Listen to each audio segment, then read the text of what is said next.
M C ജിക്ക് വേണ്ടി ഇപ്പോൾ ഭയങ്കര പൊരിഞ്ഞ ബഹളം നടന്നുകൊണ്ടിരിക്കുകയാണ്. എന്താണെന്ന് ചോദിച്ചു കഴിഞ്ഞാൽ നമ്മുടെ രാജസ്ഥാൻ റോയൽസും നമ്മുടെ RCB മാനേജ്മെൻറ്റും അവരുടെ ഹോം ഗ്രൗണ്ട് ഒന്ന് ചേഞ്ച് ആക്കാണ്ട് നോക്കുകയാണ്.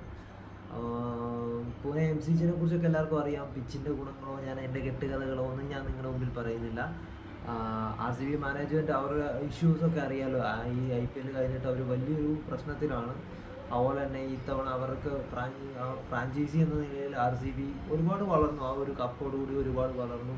അവരുടെ ഫാൻസ് ഒരുപാട് പേര് വരും. അപ്പോൾ അവരെ നിരുത്സാഹപ്പെടുത്താൻ അവരുടെ മാനേജ്മെൻറ്റ് തയ്യാറല്ലാവുകൊണ്ട് തന്നെ ഒരുപാട്, അതായത് നമ്മുടെ ചിന്നസ്വാമിനേക്കാളും ഏറ്റവും കൂടുതലും ഇത് വരുന്നത്, അതായത് കപ്പാസിറ്റി, ഓഡിയൻസിൻ്റെ കപ്പാസിറ്റി എടുക്കാൻ പറ്റുന്നതാണ് പൂനെയിലെ MCA ഗ്രൗണ്ട്. അപ്പം അവരങ്ങോട്ട് പോകാൻ ഷിഫ്റ്റ് ചെയ്യാൻ വേണ്ടി അവർ ആഗ്രഹിക്കുന്നുണ്ട്.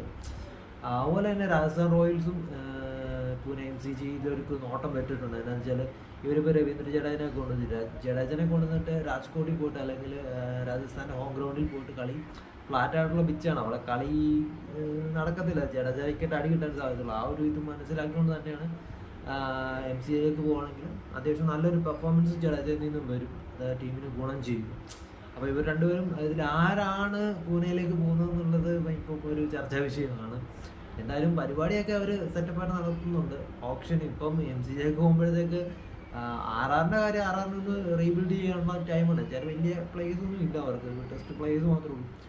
RCB എന്ന് വെച്ച് കഴിഞ്ഞാൽ RCBക്ക് നമ്മുടെ എൻ്റെ ഒരു പേഴ്സണൽ അഭിപ്രായത്തിൽ ചിന്നസ്വാമി ആയിരിക്കും ബെറ്റർ.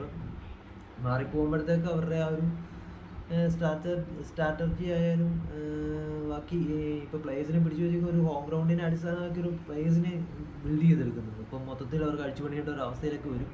എന്താ നമുക്കറിയത്തില്ല, കറക്റ്റ് കാര്യങ്ങളൊന്നും വന്നിട്ടില്ല. ജസ്റ്റ് ഇങ്ങനെ സംഭവിച്ചിട്ടുണ്ട്, ഇങ്ങനെ ഒരു മൂവ്മെൻറ്റ് അവർ ഭാഗത്തുനിന്ന് ഉണ്ടായിട്ടുണ്ട്.